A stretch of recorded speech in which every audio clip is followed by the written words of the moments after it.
হেডিংলিতে England Bharat সিরিজের প্রথম test ম্যাচে টিভি আম্পায়ারের দায়িত্বে ছিলেন শরফুদ্দুল্লাহ ইবনে সৈকত। এবার বুধবার থেকে মাঠে গড়াতে যাওয়া এজবাস্টন টেস্ট এবং 10 জুলাই থেকে শুরু হতে যাওয়া লর্ডস টেস্টে 48 বছর বয়সী বাংলাদেশিকে ফিল্ড আম্পায়ার হিসেবে দেখা যাবে ম্যাচ পরিচালনা করতে।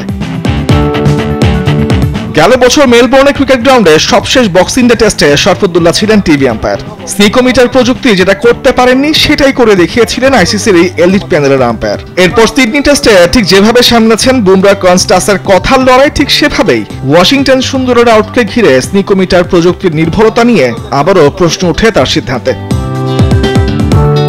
এবার হেডিংলিতে প্রথম টেস্টের হারের পর এজবাস্টনের সিরিজ সমতায় ফিরতে মরিয়া শুভমান গিলের ভারত। সেই ম্যাচকে সামনে রেখে একাধিক পরিবর্তন আসতে পারে টিম ব্লুজদের প্রথম একাদশে। আগে জানা ছিল দ্বিতীয় টেস্টে বুমরা না খেলার সম্ভাবনাই বেশি, সাথে মোহাম্মদ সিরাজের অফ ফর্মটাও ভোগাচ্ছে দলটাকে।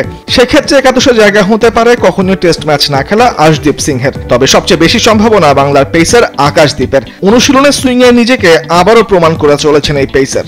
শুরুর একাদশে দেখা যেতে পারে অভিজ্ঞ কুলদীপ যাদবকেও ইনফর্ম ব্যাটার সাইফারাজ খানকে ফেরাতে পারেন গম্ভীর এজবাস্টনে। গেল টেস্টে ভারতকে ভুগিয়েছে ফিল্ডিংটাও। একাই 4টি ক্যাচ মিস করেছেন জয়শ্রী জয়সওয়াল। জানা গেছে দ্বিতীয় টেস্টের স্লিপ কর্ডনে থাকবেন না তিনি। তার উপর চাপ বাড়ছে কোচ গৌতম গম্ভীরের ওপরও। কোচ হিসেবে দায়িত্ব নেওয়ার পর গত এক বছরে 11 টেস্টের মধ্যে 7টিতেই হেরেছে ভারত। এদিকে ভারতের বিপক্ষে লিডস টেস্টে রোমাঞ্চকর জয় পাওয়া আত্মবিশ্বাস নিয়ে এজবাস্টনে টেস্টে মাঠে নামবে ইংল্যান্ড। দ্বিতীয় টেস্টের জন্য একাদশ ঘোষণা করেছে ইংল্যান্ড, সেখানে কোনো পরিবর্তন আনা হয়নি ইংলিশ স্কোয়াডে। তামিমুর রহমান, স্পোর্টস ডেস্ক, দেশ টিভি।